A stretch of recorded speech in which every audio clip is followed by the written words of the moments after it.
Yakubu Gowon Yes. came out then and he said Ojukwu didn't like his people, that a good soldier knows when to stop. He said the suffering was too much. He said so they should tell Ojukwu to lay down his weapon and come back to the fold. That's come back to Nigeria. Yes. Ojukwu, they were lying to the Biafran soldiers then that they are going to win very soon. That was a lie. The Biafran soldiers were eating leaves and woods inside the forest. There was famine, terrible famine.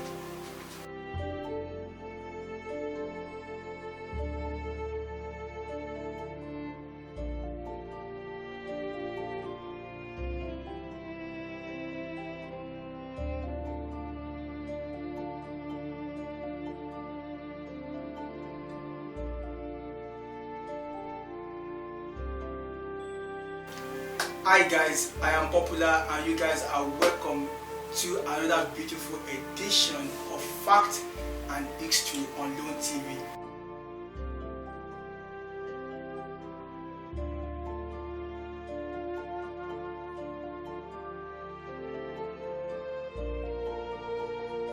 Okay, I feel like Anya actually, know how painful it is to pass through all these things that happened, most especially the African setting, the slave trade and all that. And she's trying to fight for Africans. Fine, she did not partake in what happened. She doesn't know what happened because she was young then. But probably maybe through history, that probably what her father told her and all that. So she was able to understand the painful part of everything that happened in African settings.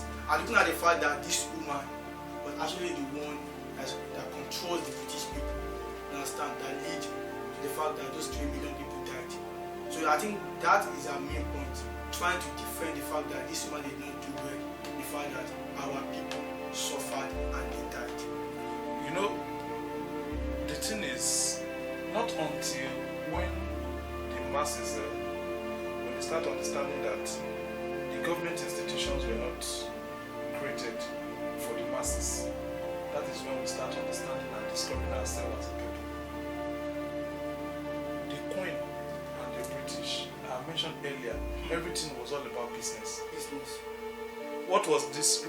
The route from, is it Jalingo now, that leads from the north to Lagos? Well, just because they wanted to find it very easy to convey goods out of the country. That was why that rail was constructed. So everything government, we are just being deceptive of ourselves to think that government is institutionalized for the masses. No, it's all about business. It's all about business. So that 3 million youths, 3 million Biafrans died. Yes. It's not as the fault of the Queen. They were just, okay, the French then took side with Biafra. Yes. They supplied them weapons, mercenaries. Yes. I think Uganda and some, like 3 other African countries supported Biafra. Nigerian soldiers too were killed. Now let's start counting our losses. Only that one side is more than the other side. Both sides lost men. And during those wars. Yes, during those wars. So now, if we look at the Biafran history, that's the war now. In 1960, before the independence, struggle for independence, you see most of those in the military setting were Easterners, top military killers. They were Easterners. Easterners that grew up in the north, and their parents were well positioned, the likes of Shifuju, rich merchants, what's it called? Aguiyi-Ironsi, first head of state, grew up in the north. They were from Igbo extraction, but they were living in the north then. They they had the opportunity when the military first came in. When you look at those that were the younger infant soldiers then, that's those that they call recruits now, they're actually northerners. They're not particular about maybe someone has a big degree. The southerners were well exposed then to know that, oh, if you are educated, you can stand a high chance to rise higher in the military. Now they were well educated. Ojuku, Aguirre, and the likes of other Eastern soldiers. When independence came, they were in the right space. Now they are senior officers. Just like we have politicians messing up today in Nigeria, that was the same thing that happened then. Lots of Nigerian politicians, they got greedy because now they have power. The likes of Tafawa Balewa, Sardauna of Sokoto, that's Amadou Bello, Azikiwe. They were more of like the freedom fighters then, because during the colonial era they were always protesting. If workers were not paid, they are the one that would go out to protest. So they already formed all these groups then, and someone brought in the idea that we can actually get our independence. When they wanted to get independence, the Northerners were not ready at that moment because the British has placed them in, you know, bigger spaces in the government, and they were enjoying it. So what I'm trying to say here is, in Yoruba adage, they say that this person that has an hunchback, that the load you're carrying on your head is not straight. Then they will tell the hunchback person that it's right from, you know, the foundation now that it's not straight because he has an hunchback. You don't expect him to have it straight. Nigerians' political foundation had a very weak beginning. And are we going to blame this all to the British now? No. When you look at slave trade, the likes of Efusheton, Aniwura, Ogedengbe from Oyo, going to Dahomey, the wars there. Even seeing the black going to enslave people. This Usman Danfodio, was it the British? No.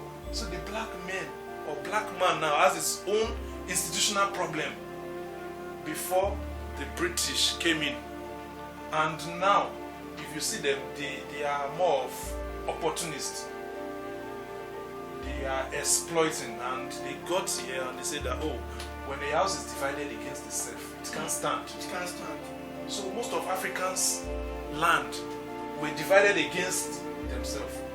Now the enemy will come in definitely. When we even like that unity, there's no unity. So there's no stuff like that will even happen.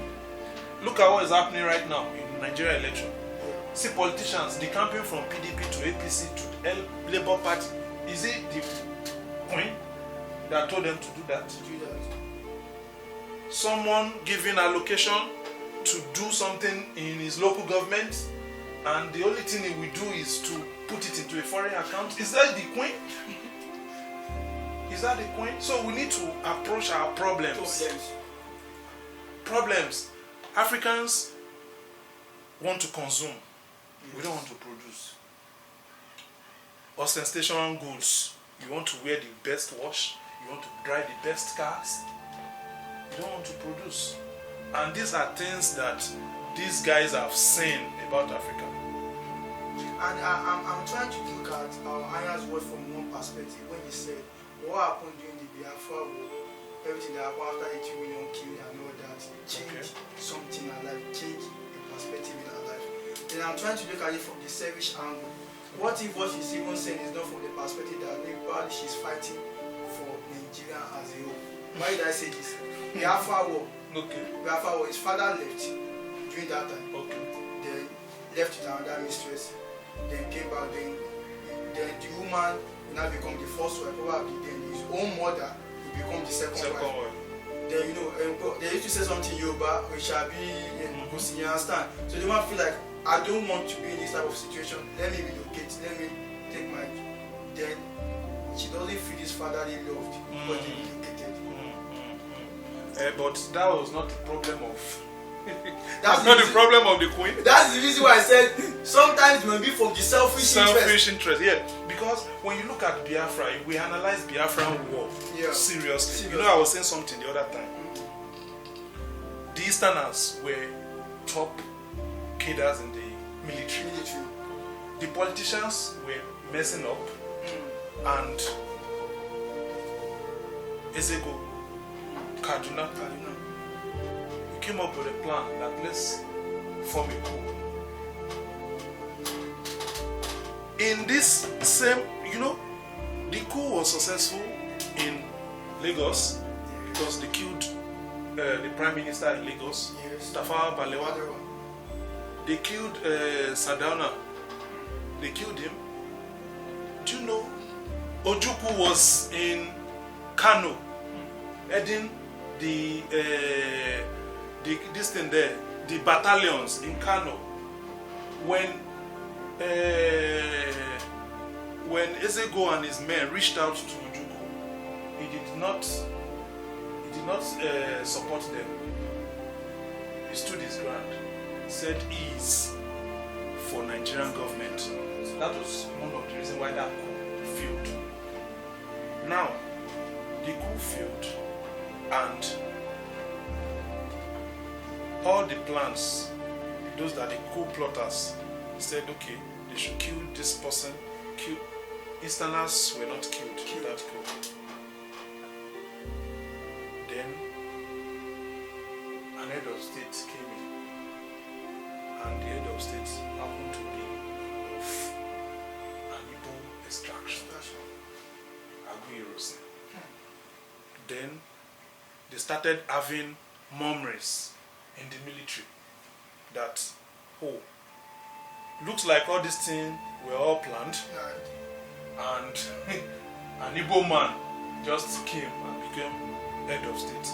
That was where born T.Y. Danjuma and all their cliques,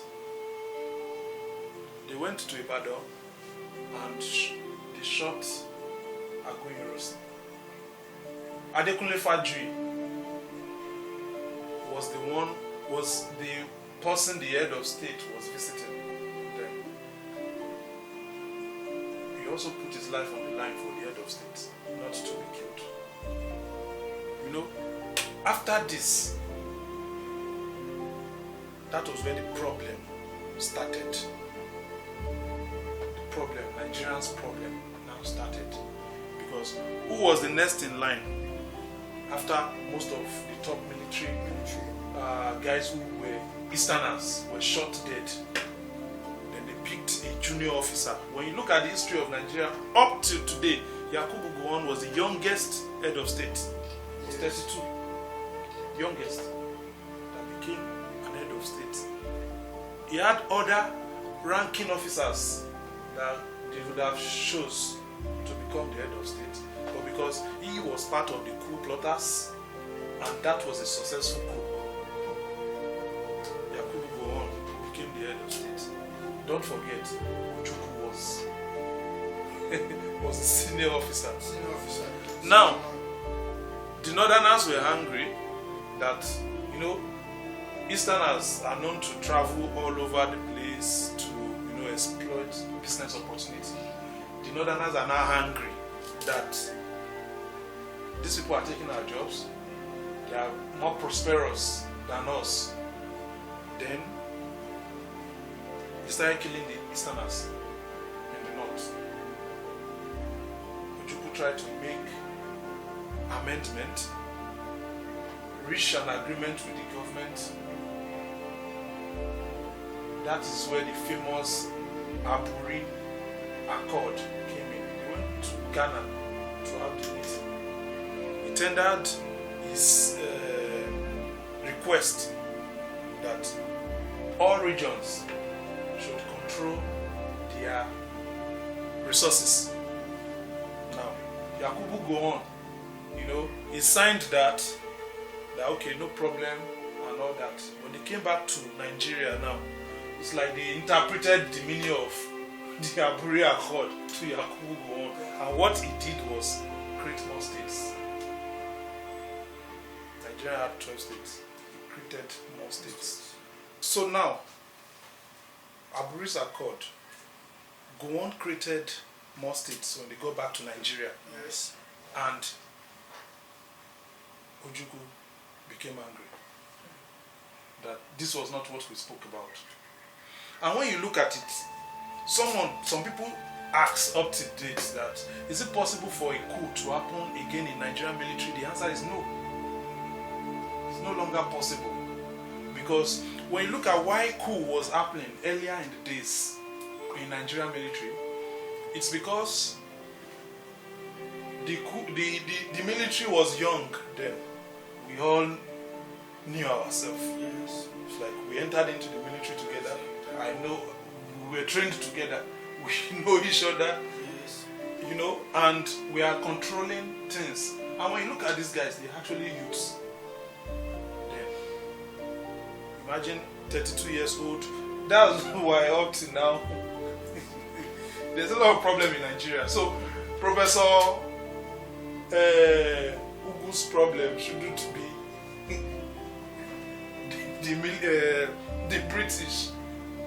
All our problems are internal. So Ojukwu declared Biafra because Aburi Accord did not stand, and he broke the eastern part of Nigeria from Nigeria. I mentioned earlier that government in any place is not for the masses. It's all about the struggle of what can I get. That is it. Was Ojukwu cause right? We don't know. Was Gowon's cause right that Nigeria must become one? We don't know. But what is on the table for us is everything was all about business. Then there was the oil boom. We just discovered oil in Olubri.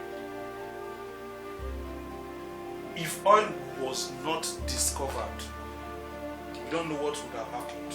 They might probably have been no war. They just look at it like, what do they have there? Water. And let them go now. But there was oil. Oil boom.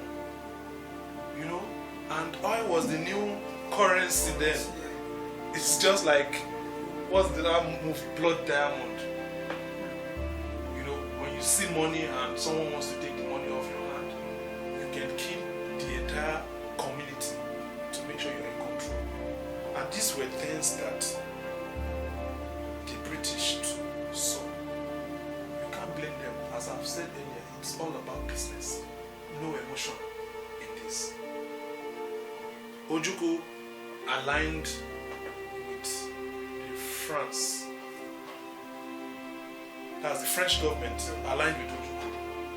They provided mercenaries and they were giving them support for a while during the war. The French government then said one statement, I think in French, it's online, maybe Inglite, Confraternité, something, that their cause was a just cause. But there was actually a publication online where Ojukwu had already signed some agreement with F Oil that when they win the war, they're actually going to have 8% of this oil share that will be going to the French government. Now, we don't know the agreement Nigerian government might have. We still have Chevron. They're all British companies still in Nigeria to date. We don't know the agreement between them. We don't know. So these are questions Nigerians should be asking, not now talking about the Queen. The only thing the Queen, Buhari said something in his interview with Arise TV. You know, President Buhari only granted Arise TV to speak with during, I think, the crisis earlier this year or last year, where, okay, the security crisis where there was a lot of kidnapping. President Buhari told the chairman of Arise TV that I'm sitting here in Abuja. Are you expecting me to go down to Ondo State and take care of their security for them? That's the president of Nigeria saying, are you expecting me to go and take care of the security of Ondo State? How much more the Queen of England? So there are people, allies in all these places. So if our own indigenous people here are permitting such allies because of individual gains, selfish gains, we are not supposed to pass our anger to those people. They are not at fault. That's not even the reason why we failed as a country. Yoruba says something, you say, it's simple. If we're not, if our unity is not, if we are not united, Ethiopia was not colonized.